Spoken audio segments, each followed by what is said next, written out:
Ivavaka isika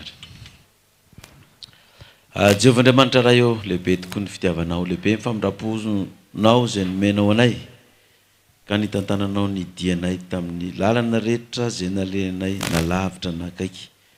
Nirovanao anay tamin'ireo loza sy ny ratsy rehetra. Maro temireny ny loza reny ary nitaony loanay tompo fa navilinao lalana izahay dia tsy nahita azy ireny akoriny. Koa dia manolotra anao izay ny dera sy ny atra sy ny voninahitra mandrakizay.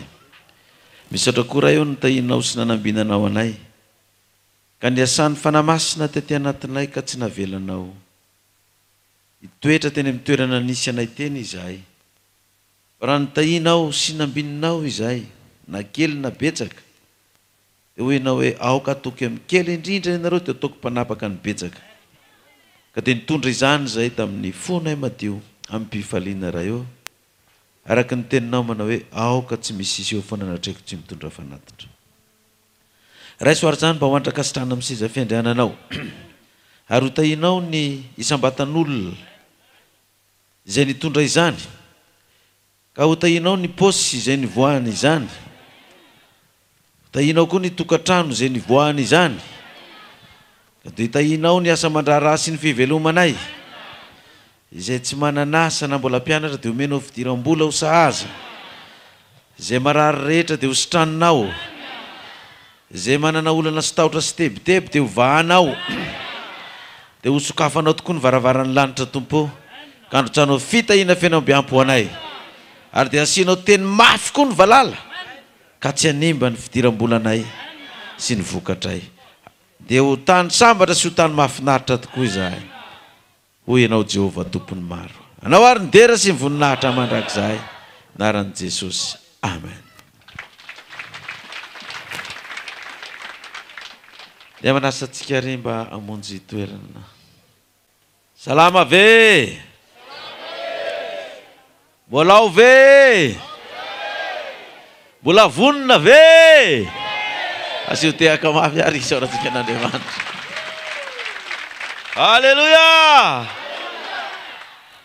Voalohany indrindra dia miarabantsika rehetra eto Ambohimarina. Tsika voaka an'Andriamanitra rehetra mihaino izao afatra androany indray izao satria dia nofidian'ny tompona andraikitra hoe eto moa ny fanaovana tatitra. Ka dia rehefa eto tsika no miresaka dia maheno daholo izao tontolo izao. Ka dia miarabantsika rehetra tahin'Andriamanitra tsika mbola tafahoana eto indray. Miazakazaka dia miazakazaka ny fotoana, maro dia maro koa ny vaovao. Ny vaovao amin'ireny moa zany izao tsika vao niona dia ny saorantsika an'Andriamanitra satria dia tafiditra amin'ny laharan'ny mpiazakazaka araka ny baikon'i Jehovah tokoa ny fiangonantsika amin'ity fiazakazahana izay ny antsoin'Andriamanitra antsika ty.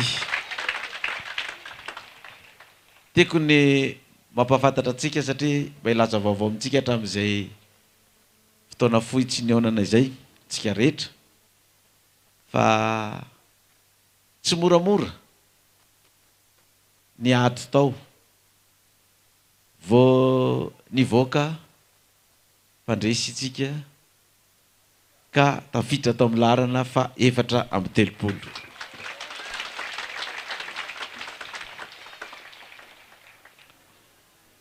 Mety milaza antsika hoe inona moa zany ny zavatra olana atao fa ohatrany zavatra tsisy ninona ny atao hoe nisy dia nisy tokoa tao, nisy dia nisy tokoa tao ary nisy ny fanafiana mafy izay nataon'ny devoly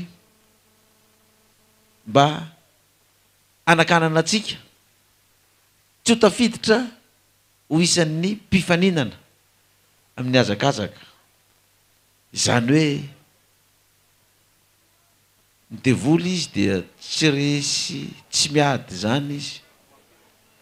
Manafantany ary fa ho resy izy dia miady izy. Ka izy ary malala ny henany fa ho resy izy nefa mbola samiady. Dia ahoana tsika malala fa mpandresy no tsy hiady.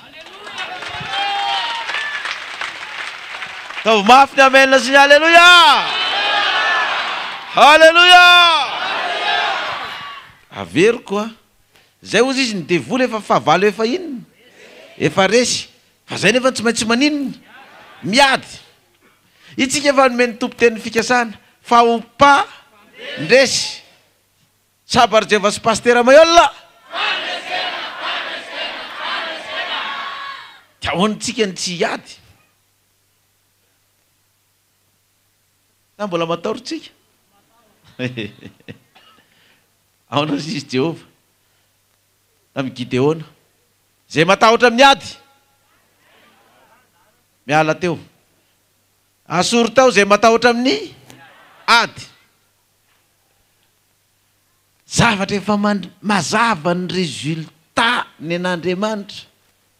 De voly efa resy. Fa izy tsy maintsy miady. Zao atsika vao mifanena. Tamin'ny sabata heriny tsy afaka nitoro teny. Satria tsy teto fa tany ivelany tany. Alohan'ny nivoana tany dia hoy Jehova mantsy anao hoe Jehova mahalavorary ny dian'ny olona ka izy ny makasitraka izany. Dia raha sitrany tokoa dia tonga dia lasa tany Dubai. Tapitapoka teo tsy dia tenitenenina ilay izy fa nataona angingina. Satria sao dia tsy zakany fon'ny olona indray. Hoe ka ny Dubai ihany dia isy laza indray miseho milay. Fa naninona nalefa ny tany? Nataony nahita ny zavatra misy ihany. Fa zavatra nolazain'i Jehova anao a, izay hitany masonao dia afindrany amin'ny taninao.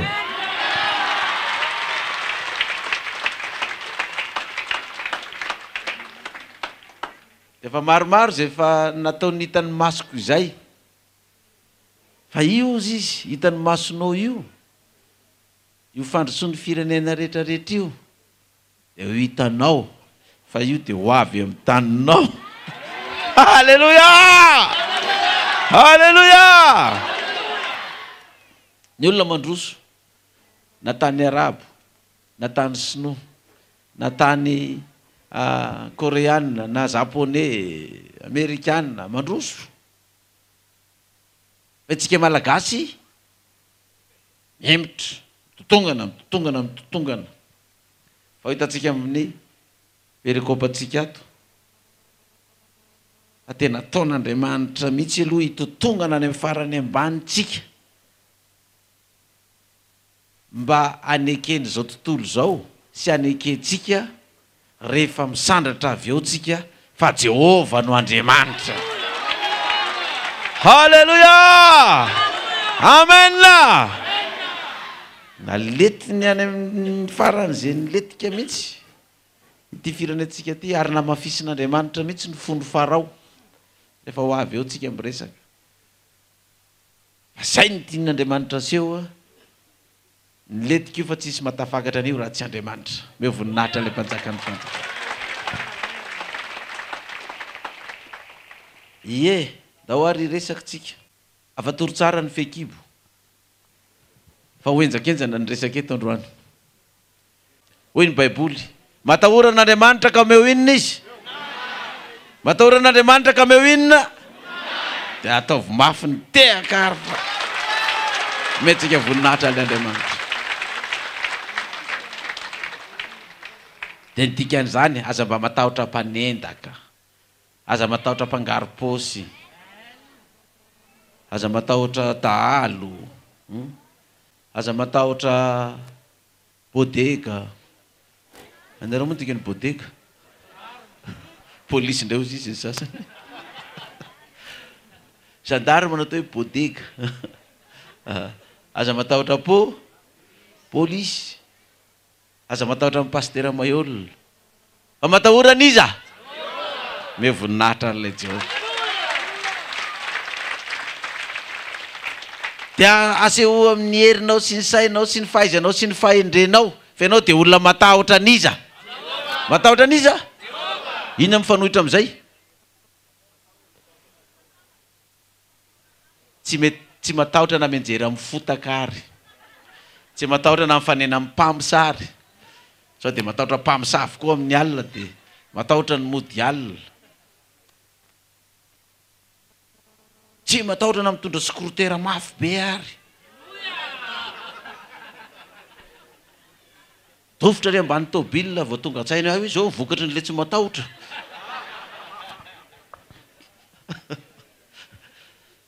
Tsy matahotra.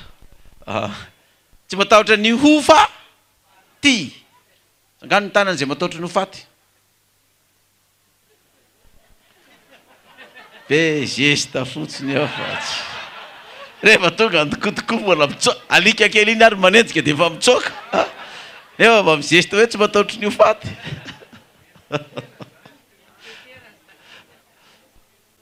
Ao ary, ataontsika hiverina atao anatiny amin'izay.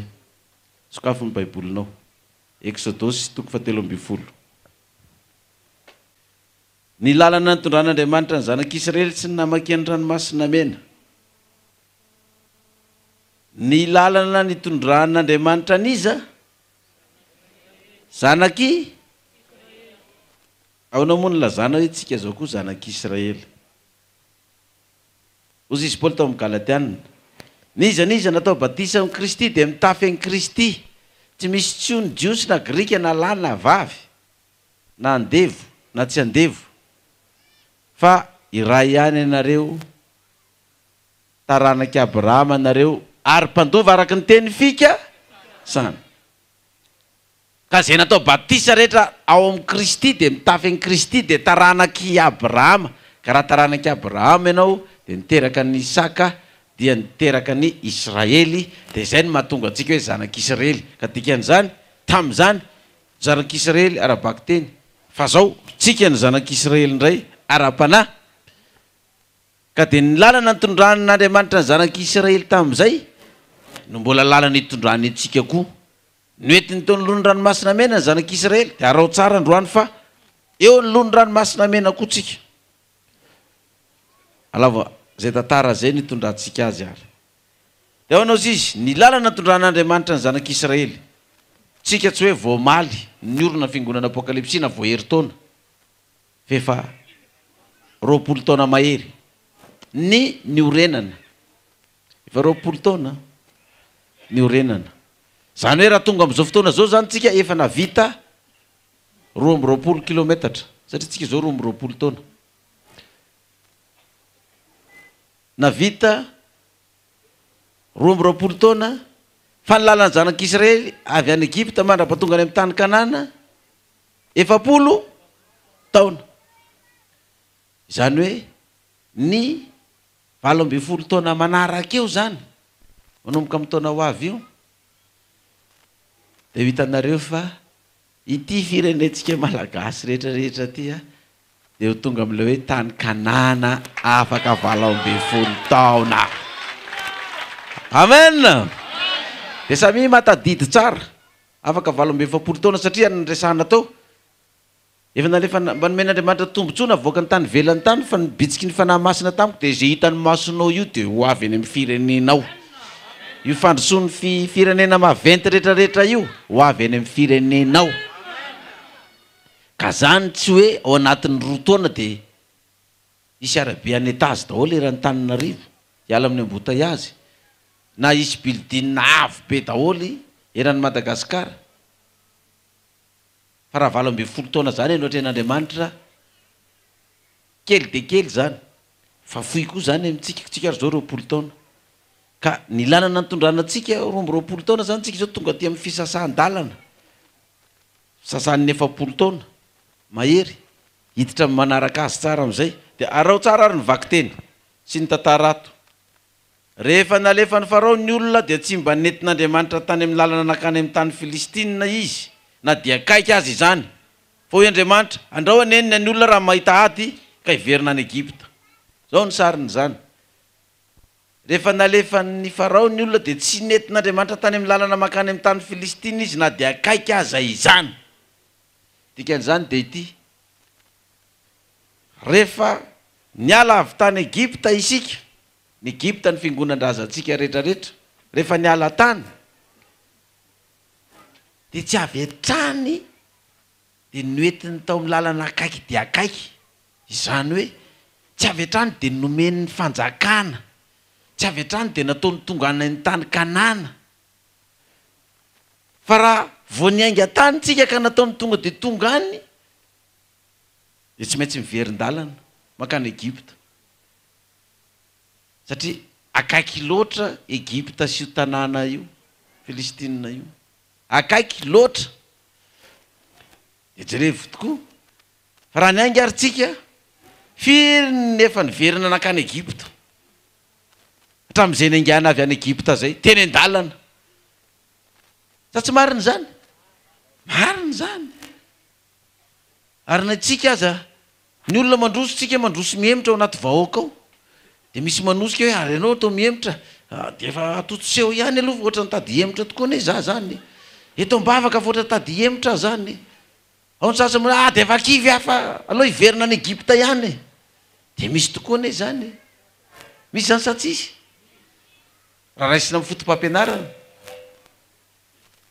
dia misy ny larobia sy ny zoma, ny sabotsy sy ny lahady, fa misy ny efa miverina any Egypta,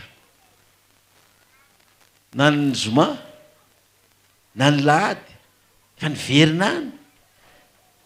Dia zay natao hoe aza atao akaikikaiky ao izy Jehovah, fa aleo ataoko mandeha lavitra ireto. Dia jerevanao zay matato lazo nady aloha lefa lavitra, dia toy izany lizy ary rehefa nalefa ny Farao ny olona dia tsy mba nentin'Andriamanitra tany lalana makany amin'ny tany Filistina, na dia akaiky aza izany, fa hoy Andriamanitra andraho anenina ny olona raha mahita ady ka hiverina any Egypta. Andraho anenina ny olona raha mahita inona?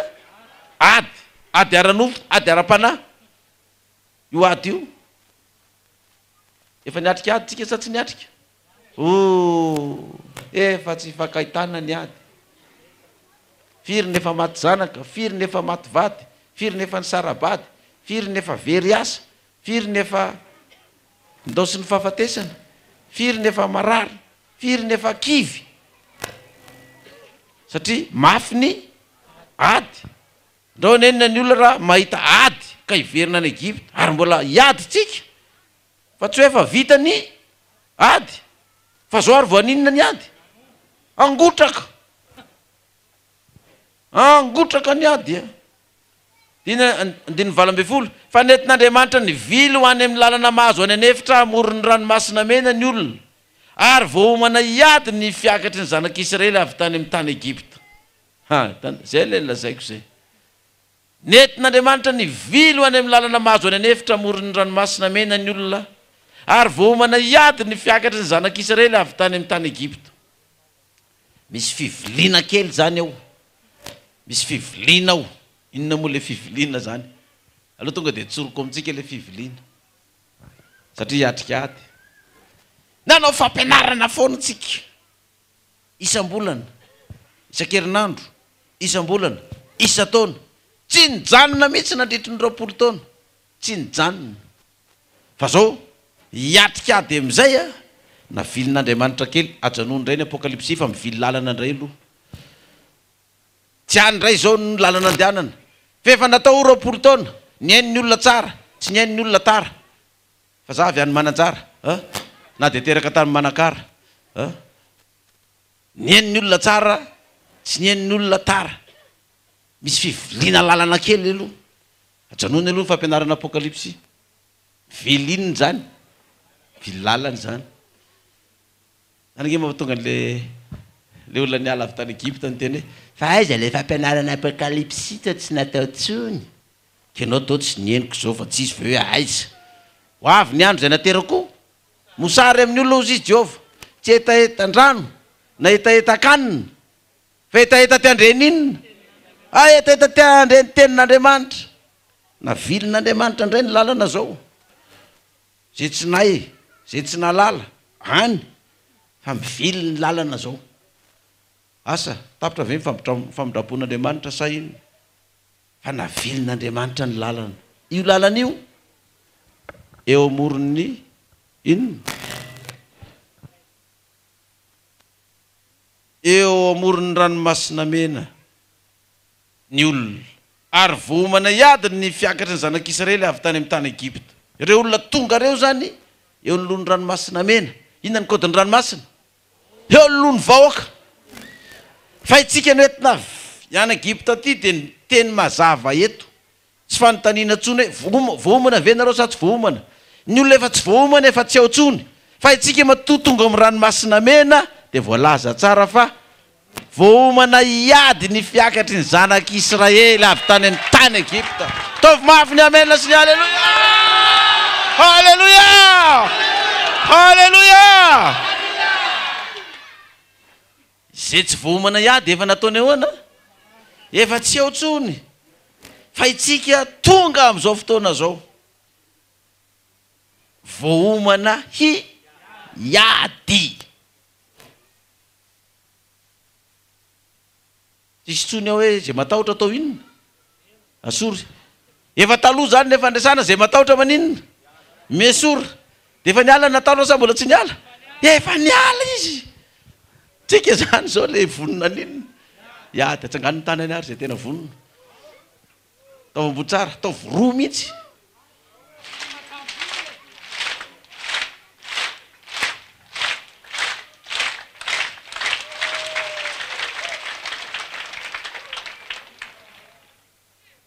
Vonona ninona ny zanak'Israely? Vonona ny iady. Ary tsy sarinady fa tena inona? Fa inona ny eo anoloany? Ranomasina? Manina moa ny mena ny lokon'le ranomasina? Manina zany hoe mena. Inona ny kodin'ny ra? Mena ny kodin'ny ra. Zay mampatonga hoe hiatrika vahoaka. Hiatrika ny ranomasina. Itsy na ranomasina mainty fa ranomasina inona? Misy ranomasina mainty sa tsisy? Misy. Hita mihitsy toy fa zatra ny fotsy dia tsy mahita ny mainty mihitsy.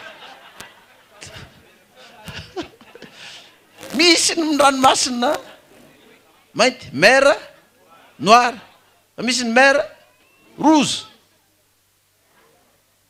Black sea and red sea. Misy zany. Eo alohan'ny ranomasina hoe zanak'Israely ozy dia vohomana ninona? Iady. Isrady. Vohomana ny iady. Za tsy mamorona an'izany Ary vohomana iady ny fiakatry ny zanak'Israely avy amin'ny tany Egypta. 9:20, Exodus 13. Ary nety Mosesy niaraka taminy taolan'i Josefa satria Josefa nampianianina tamin'ny nampianina dia nampianina zanak'Israely ka nanao hoe hamangy anareo tokoa ny Andriamanitra dia mba hitondra ny taolako hiala ty miaraka aminareo ianareo. Zay moa ny afatry ny maty. Tsika gasy dia mitazona ny afatry ny tena izay no mazanak'Israely antsika. Efa misy afatry ny maty zay. Zao nge ny afatry ny bebe. Aza levina ny be fandrina izy. Fa aleveno any amin'ny betatao.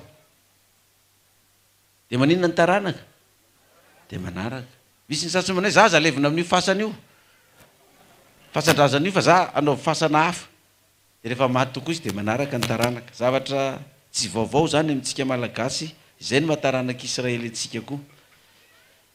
9 dia nifila niala tao Sokota izy ka nitoby tao Etama teo tsisy ny efitra. Ary Jehovah nandeha tao alohany tamin'ny andro raona raha atoandro hitaridalana azy.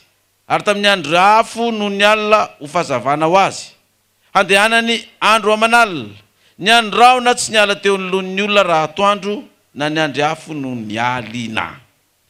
Jehovah zany nandeha tao nolon'ny zanak'Israely tamin'ny andro raona. Na atoandro na alina hitaridalana antsika. Dia zany nefa antoka. Assurance. Antoka lehibe omena atsika.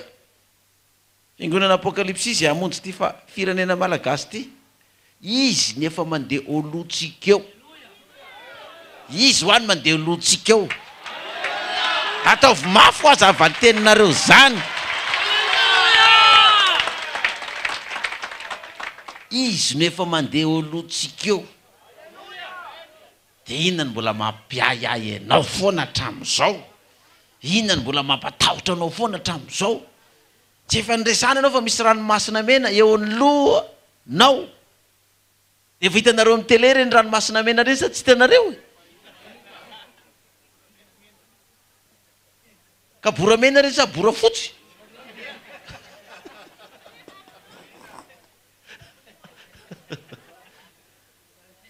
Ranomasina mena zany hitanao lo paritaritaka amin'ny tele rehetrarehetra zao rehefa mijery tele anao. Miala ny ranomasina anankiray tato manontsy, ziny ko misy ranomasina manontsy, ziny ko misy ranomasina manontsy. Ranomasina mena eo anoloanao. Satria fa noentin'Andriamanitra ao tsika. Noentinao ijerijery ve? Anao inona? Iady. Ahoana ry lolona? Pare ve? Aza atao mangozotso ary ny loalika efa tena mbola. Kombaty. Kombaty ry ava malala amin'ny tompo. Iady. Andao. Zisy Jehova. Izy no nolotsika aza matahotra sy mitebiteby. Ny atoandro misy andro inona? Andro raona ny eny eto amintsika eto fa tsika tsy mahita. Amin'ny alina misy andro inona? Afo manazava atsika. Satria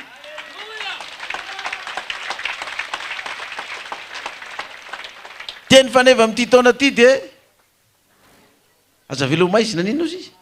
Mazava zay izy. Ao anatinao, ahoana no avitanao anamaizina an'io fahazavan'i Jehova io? Tsy vitantsika manamaizina an'io. Fa mazava. Hatramin'izay ny firenena malagasy, jereo tsara, ohatran'ny globe terrestre. Aty amintsika zao mazava. Fa any Amerika any, any Chine any, dia maizina any zao. Dia rehefa avy eo, rehefa mihodina io tany io indray, dia tsika indray ny maninona? Maizina, fa ny zareo indray ny maninona? Fa itsika firenena malagasy ty hatramin'izay, manazava ihany izy ty hatramin'ny andron'ny fahampanjaka. Fa rehefa tonga ny fanjanahantany dia nivadika maizina, dia ny maizina foana ny firenentsika hatramin'izay. Satria tsy tao le andry afo. Fa ankehitriny tonga le andry afo, iamazava amin'izay ny tanàna. Iamazava ny firenena. Halleluja. Andao ary toizatsika amin'izay fa ny andry afo zany efa eo ny loha. Na andro, na alina, eo ny andro raona. Andiny toko faefatra amby folo ary tsika. Andiny voalohany. Ary Jehova niteny tamin'ny Mosesy ka nanao hoe, lazao amin'ny zanak'Israely mba hivily izy ka hitoby eo akaikin'ny Pi-Hahirota eo anelan'elan'ny Migodala sy ny ranomasina. Lazao amin'ny zanak'Israely mba hivily ho tonga eo anelan'elan'ny Migodola sy ny ranomasina. Zany hoe mivily lalana amin'izay. Tsika zany zao anatin'le mivilinina tokoa. Mivily lalana. Efa nazavaina tao hoe najanona hatrany amin'ny fampianarana apokalipsy satria hivily lalana kely isika. Eo akaikin'ny Balazefoma dia tandrifin'ny no itobianareo eo amoron'ny ranomasina. Eo amoron'ny ranomasina. Tena mitoby eo amoron'inona tokoa zany tsika zao. Zany ny anton'ity fifidianana ity. Satria hitoby eo anoloan'ny ranomasina ny zanak'Israely. Andiny fahatelo, ary Farao ilaza ny zanak'Israely hoe azo ny tambery-tany izy ka voahidy ny efitra dia anamafy ny fony Farao aho ka hanenjika anareo izy dia hakalazaina aho noho ny ataoko amin'ny Farao sy amin'ny miaramila ny rehetra ka ho fantatra ny Egyptianina fa izaho ny Jehova dia nataony zanak'Israely izany. Dia anamafy ny fony Farao aho fa hanenjika anareo izy. Tao Egypte efa nenjehana. Napahoriana zanak'Israely fa rehefa nandeha izy dia anamafy ny fony Farao fa hanenjika anareo izy. Dia hitanareo ny mamarina an'izany. Fa natao zay nanenjehana antsika mba tsy hahafahantsika miditra kandida filoham-pirenena. Nisy zany fa tsy nilazalazaina tamintsika. No sakanana tamin'ny fomba rehetra tsy azahoana io 211 bis io koa. Nisy daholo zany rehetrarehetra izany. Satria nahoana Jehova nanamafy ny foniny Farao dia hanenjika anareo izy. Dia no tsara ny fanenjehana any amin'ny Facebook, fanenjehana any amin'ny radio zay miteny rehetrarehetra. Mpitondra fivavahana ve dia anao an'izao, mpitondra fivavahana ve dia misy an'izao. Ary zavatra madinidinika. Madamako manosika siaro dia zaho aloha dia alaindra lasary dia alefany amin'ny Facebook dia zao ve dia mba président tsy mba mijery ny zony vehivavy. Izy midingina amin'ny heriny sy ny tanjany nefa ny vehivavy indray no nataony manosika sary eo. Tsy dia hisy raha be eto raha io lany eo fa tsy miraharaha vehivavy.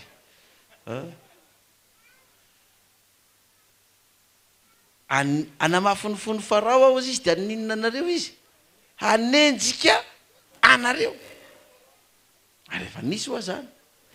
Ary dia mbola tsy maintsy aninona zany i Farao hanenjika. Fa izy manamafonifony Jehova. Dia mety amintsika zany zay.